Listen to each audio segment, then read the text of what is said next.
Okay, found some of the Sur-Ron clicking noise, and I found out why these broke.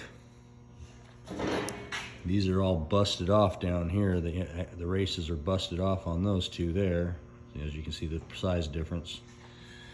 And then there's one that's broke. And there's another one that's broke. And the reasoning for it is there's a little bit of run out on the motor on the drive setup.